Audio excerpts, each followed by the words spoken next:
มาเซสวัสดีค่ะ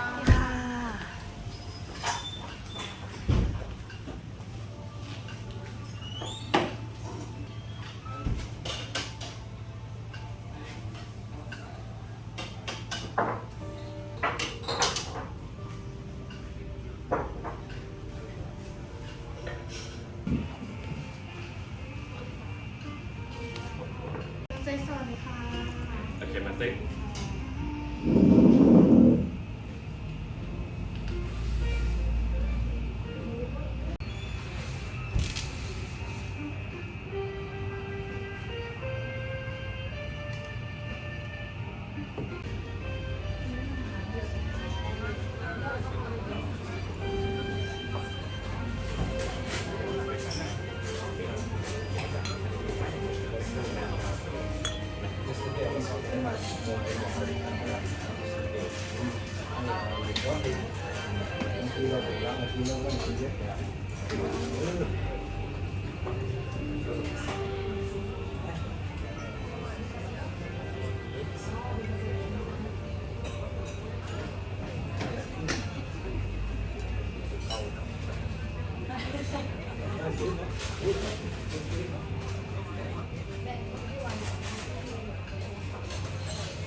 ขออนุญาตเริ่มที่ appetizer แรกนะครับวันนี้นะครับ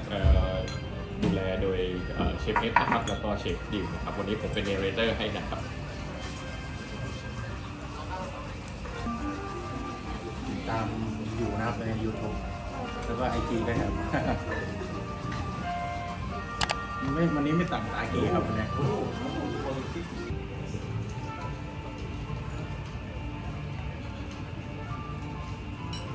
โดยเริ่มต้นนะครับก็จะเป็นวัตาลิดัมพลิงนะครับหรือว่าตัวเกี๊ยวที่เป็นทำจากปูวัตาลินะครับแล้วก็จิ้มกับตัวซอสด้านหน้าครับที่อยู่ในแก้วครับแล้วก็อีกตัวนึงก็จะเป็นตัวไวท์โกมะโตฟูหรือว่าเต้าหู้งาขาวที่เราโฮมเมดกันขึ้นมาเองนะครับ texture แล้วก็รสสัมผัสเนี่ยจะแตกต่างกับตัวจะเป็นรูปมากๆนะครับ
recommend to the slow motion mode ต่อมาครับสวัสดีครับ Let's wait for the story that is coming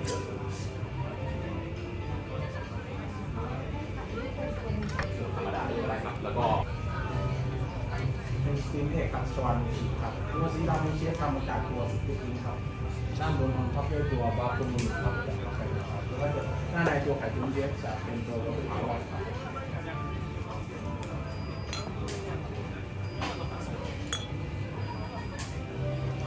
Just enjoy layer by layer นะครับ enjoy with the seal in first and then enjoy with the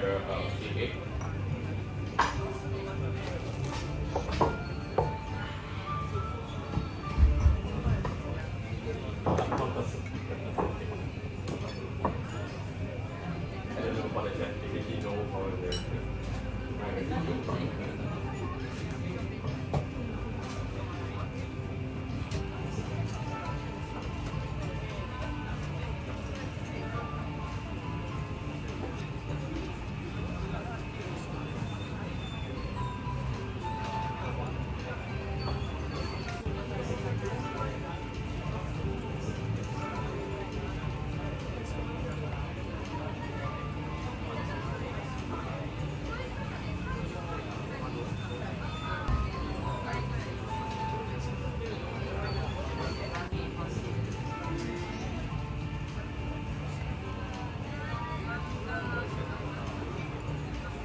ไม่รู้ว่าผมมาได้ไง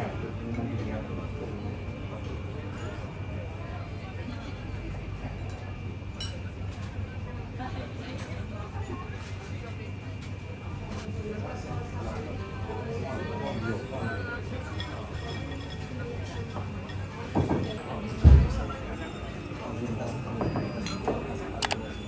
ยอดนะครับ อันนี้ recommend to the slow motion mode เทมต่อมาครับชวานมูชิครับนี่ครับ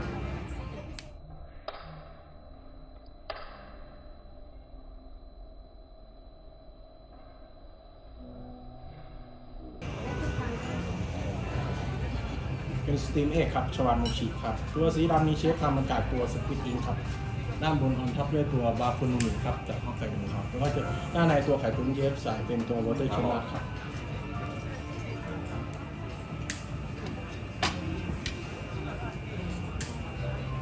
Just enjoy layer by layer นะครับ enjoy with the sea urchin first and then enjoy with the sea egg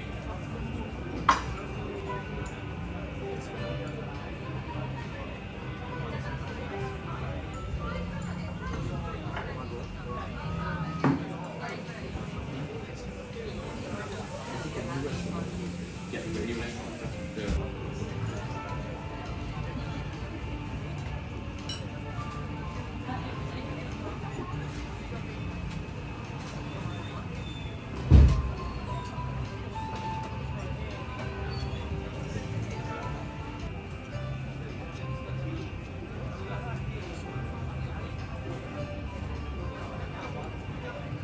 ด้านล่างเราจะใส่ texture ของตัวสมหวังเข้าไปด้วยนะครับ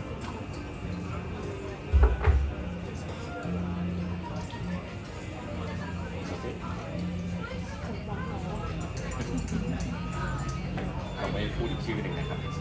ไม่มงคล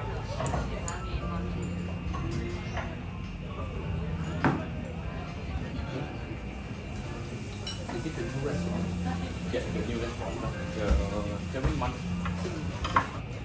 I don't know for the chef GPT know for the my a little bit seafood from Metro อันนี้เป็นซาวาระครับ ในช่วงก่อนฤดูช่วงนี้ครับเขากลับมาดีขึ้นได้อย่างน่าประหลาดใจครับ เพราะว่าด้วยความที่ global warming นะครับ ช่วงนี้เขาดีมากๆครับเลยเราเอามาเสิร์ฟแทนคาซิโอนะครับ โดยที่เอาไปย่างกับที่ผิวนะครับ แล้วก็บีบส้มซีเรจิลงนิดหน่อยครับ แล้วก็ให้ดอกชิโซะครับแล้วอีกตัวหนึ่งจะเป็นตัวที่ออนเนียนเองเจนจิงเจอร์มิกกันนะครับ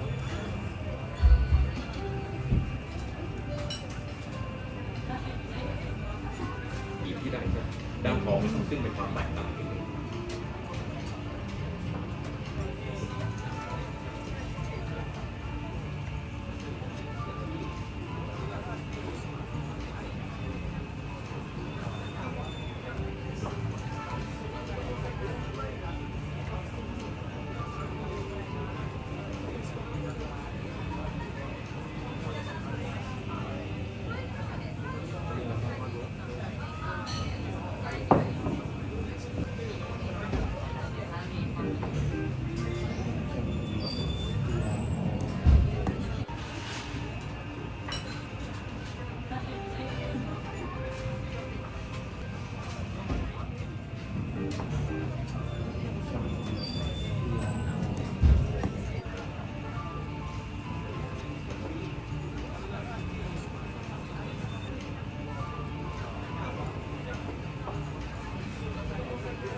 ต่อมาครับซีซันนอลดิครับ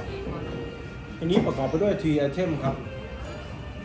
มีตัวจิมินิกิงนังครับจากชิซูกะครับแล้วก็จะเป็นตัวคาราชิโรโกะจากเนมโรฮอกไกโดครับแล้วก็จะเป็นตัวเอ็กแพนครับทานคู่กับตัวฮิราแมะครับจิมคอมบุครับวันนี้ผมแนะนำทานตัวชิโรโกะก่อนครับตามด้วยตัวเอ็กแพนฮิราแมะคุโร่ครับแล้วตามด้วยตัวจิมินิกิง grill with the Enjoy. garlic and butter and then this one the ตัวชิโรโกะเชฟนำไปกิวกับตัวคาลิเบเตอร์ซอ this ส one the แตกต่างจากที่อื่นโดยสิ้นเชิงครับ yes ร้อนตัดนะครับเพราะว่าเราเพิ่งย่างมาสดๆนะครับมันจะร้อนนิดนึงนะครับโดดนะครับเพราะว่ามีกลิ่นที่ไม่ถูกผสมของเราครับแต่ว่าเราใช้ตัวที่มันเป็นวันไบต์นะครับจะเป็นที่เราเมคครับคอนเดอร์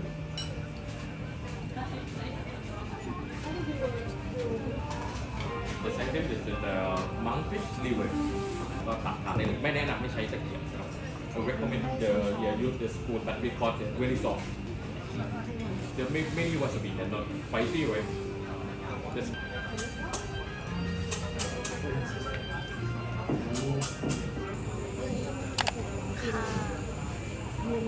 คิโมะครับจากฮอกไกโดครับอันนี้เชฟจะนำไปต้มโชยุอ่อนนะครับหรือมิสเกะครับแล้วด้านบนออนท็อปด้วยตัวเฟสบาสมิครับเป็นพันธุ์มัสมั่นครับจากอิโซนะครับอันนี้ทานคู่กับบาสมิได้เลยครับแล้วก็ตามด้วยสาเก ตัววัตถุดิบเรามันดีอยู่แล้วแล้วก็เราไม่ต้องไปต้มให้มันแบบเหมือนกับมีกลิ่นของโชยุที่มันกลบอะไรเกินไปครับใช่ครับแล้วก็ท็อปด้วยมาซุมะวาซาบิครับ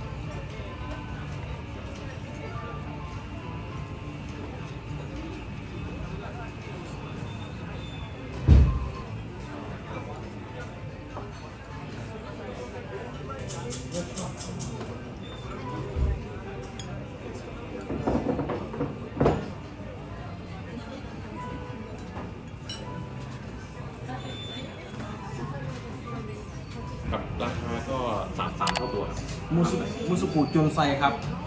เป็นมูสุกุจุนไซครับเป็นสาหร่ายมูสุกุจากกินาวาครับแล้วก็จะเป็นยอดบัวญี่ปุ่นครับจากฮิซูกะครับอันนี้มีการนิดนึงว่าทานแบบวันช็อตนิดนึงครับ Cheers ค่ะ Cheers ค่ะเชฟ นี่ครับ Yes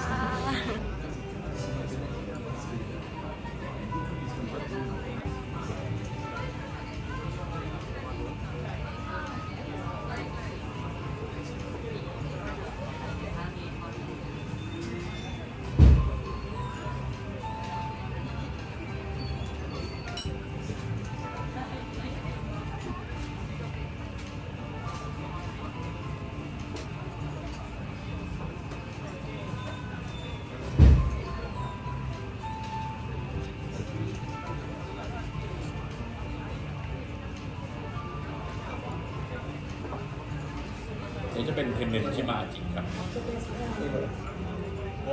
สังเกตที่สีเนื้อก็จะออกสีชมพูครับ ถ้าเป็นสีขาวจะเป็นชิมาจิฟาร์มนะครับ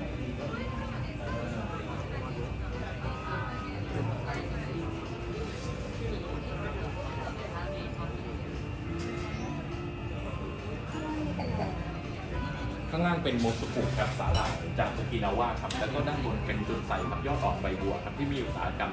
อยู่มากนะครับที่ภาคกลางของญี่ปุ่นนะครับทั่วญี่ปุ่นนะครับแล้วก็ข้างบนเป็น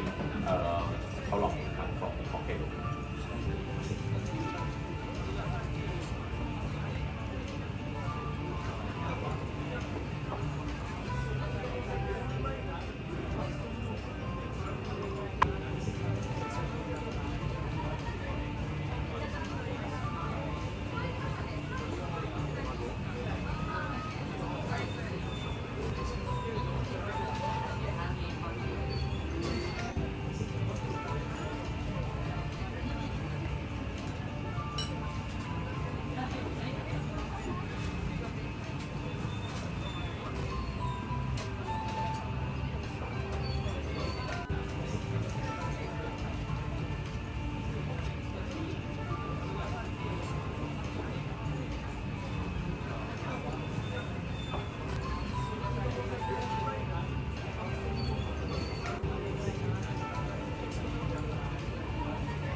เทนเนนชิโมคุริครับ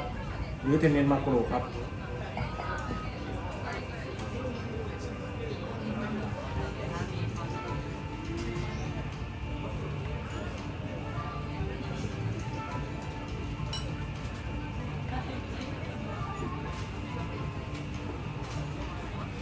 ตัวนี้มาจากอ่าวโอมะนะครับ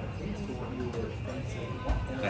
ท่าเรือพอร์ตที่เขาขึ้นมาตรงนั้นชื่อมินมายันนะครับ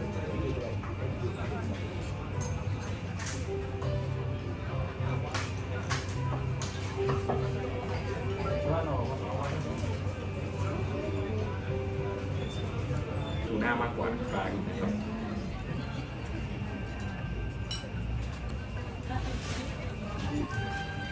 ตัวนี้เราเอกมาแล้ว10 วันครับ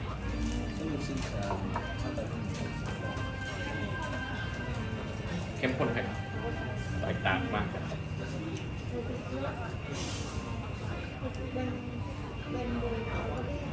ดูด้วยสายตาเปล่าแล้วอาจจะดูมีลายมีความมันนะครับ แต่พอทานเข้าไปไม่ใช่ครับได้เคี้ยว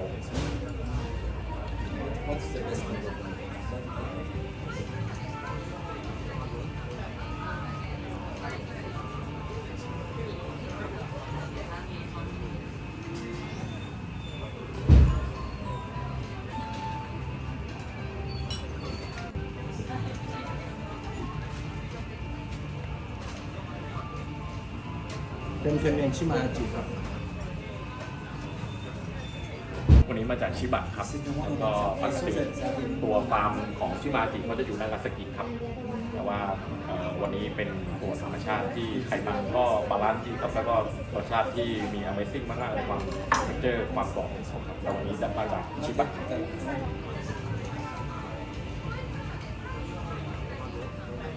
แจ็คปิดครับ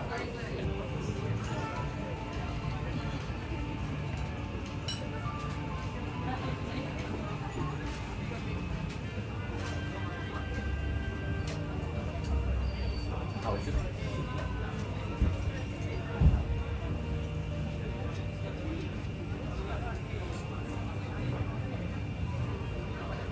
สาเกของลูกค้าวันนี้ไม่ได้มีขายทั่วไปของซูเปอร์มาร์เก็ตนะครับเพราะเราจะใช้เป็นสตาร์ทอัพที่เป็น ตัวนี้เป็นเทนเนนบุรีครับ มันเป็นโรงกับทาร์ฟสาเกแล้วก็ตัวนี้เอมิชิเกะมาจากที่สุดก็แพริ่งได้ดีกับตัวนี้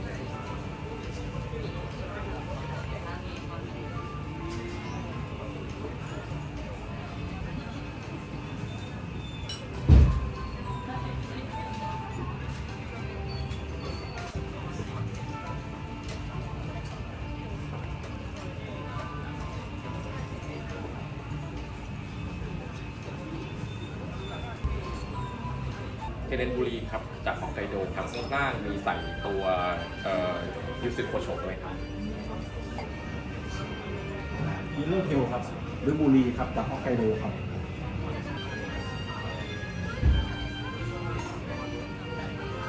แล้วก็ด้านล่างเราใส่ยูสึโคโชะไปด้วยครับที่มีส้มยูสึแล้วก็พริกไทยญี่ปุ่นผสมกันเป็นมูสตี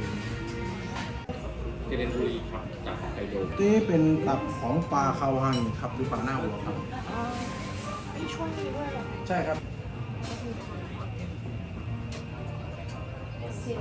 คือปลาในตระกูลนี้มันมีเยอะครับที่จะมีตับดีๆพอควักมาเจอตับดีๆเนื้อไม่ดี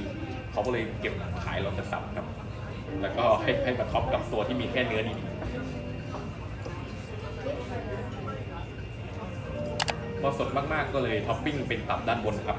ถ้าเกิดว่าเรื่อง เขาว่าอีก ตับไม่ค่อยเวิร์กแล้วก็ขอไปไว้ด้านล่าง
we today use the two color for the rice. อากามาสึครับหรือโนโรโกะ White and the red we and the rice we shipment from the Hokkaido.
เป็นหน้ามาซึกิโกะจากฮอกไกโดครับ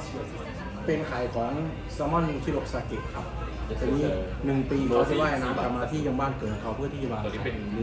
เป็นหัวใจเท้าดองในฝั่งของโตเกียว ไม่ได้ทำให้รสชาติเปลี่ยนอะไรครับแค่เหมือนเป็นกิมมิคร้านเฉย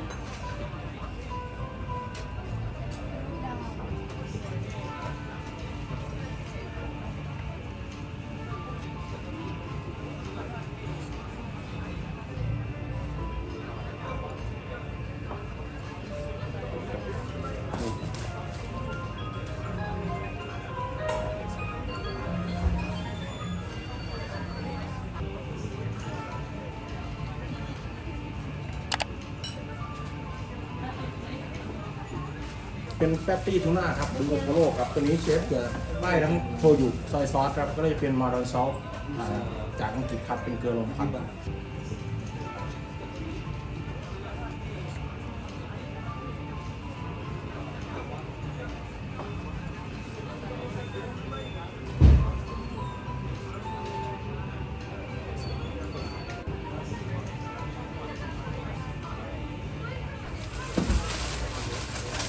วันนี้โชคดีครับได้อุนิประมูลมานะครับเป็นเบอร์ 9 ได้รับการถูกการประมูลจากที่เขามีขนาดแล้วก็รสชาติแล้วก็ความสวยที่ดีครับ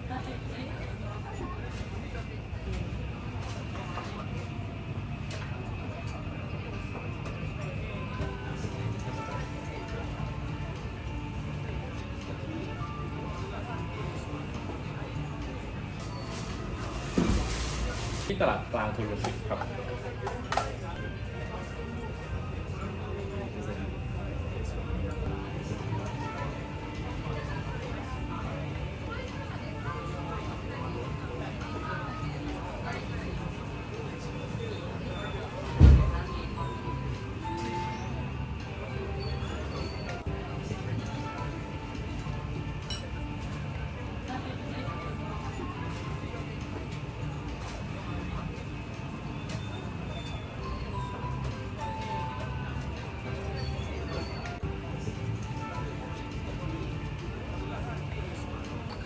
เป็นอุนิด้งครับ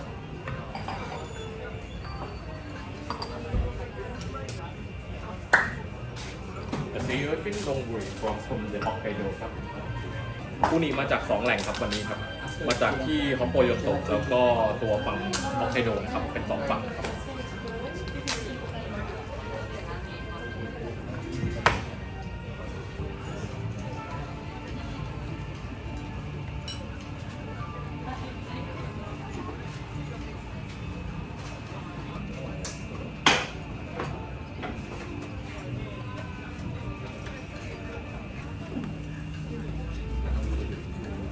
but I like the eat the sea ocean but I like enjoy the sea ocean I think the sea ocean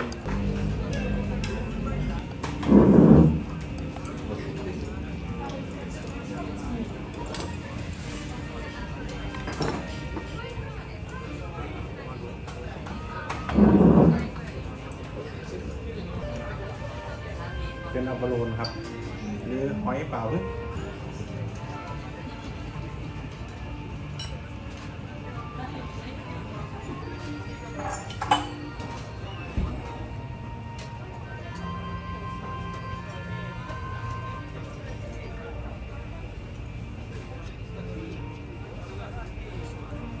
ตัวนี้จะไปตุ๋นกับสาเกนะครับ ประมาณ 5-6 ชั่วโมงครับ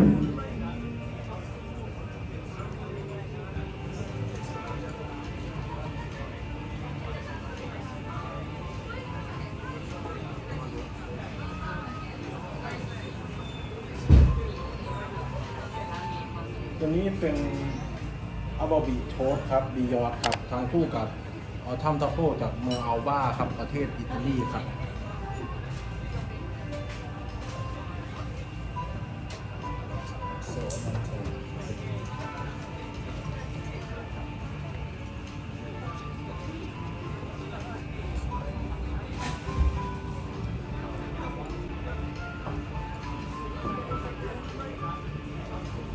สเก็ต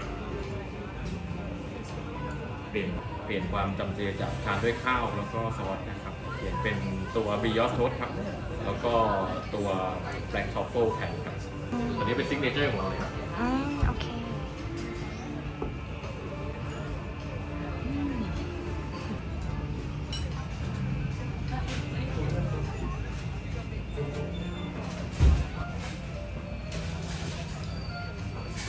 It's okay for quality today.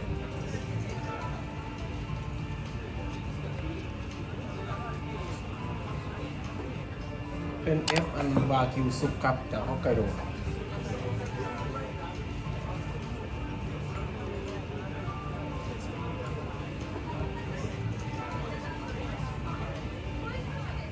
ตัวนี้เป็น F อันวากิวซุปครับเป็นเนื้อ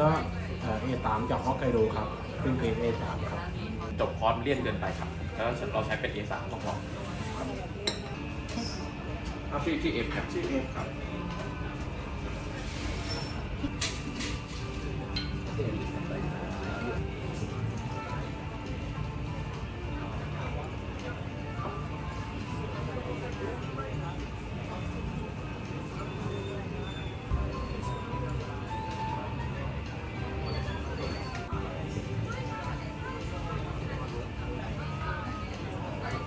จะปินเผื่อท้องไว้ของหวานนะครับ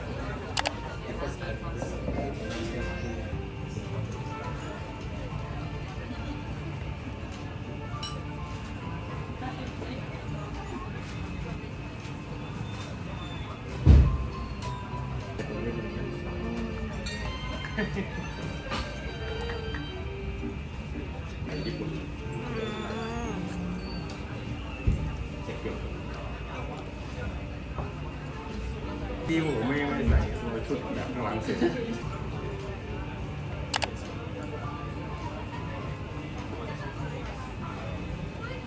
เป็นเอิร์ธไอศครีมครับด้านบนเป็นแป้งกรอบครับ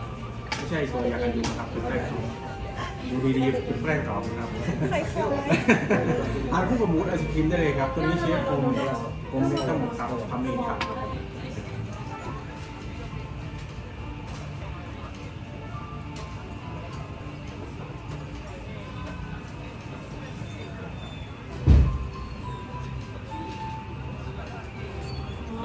ตอนแรกใช่ครับแล้วก็เอาช้อน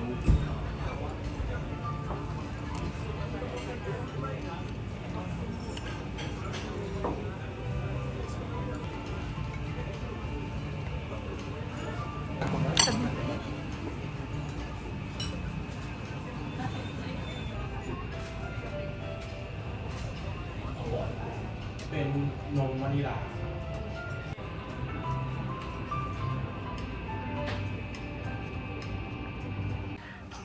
ขอบคุณนะคะเชฟ นี่ก็สมา อร่อยมากเลยค่ะ เดี๋ยวมาเยี่ยมใหม่นะคะค่ะ ขอบคุณค่ะ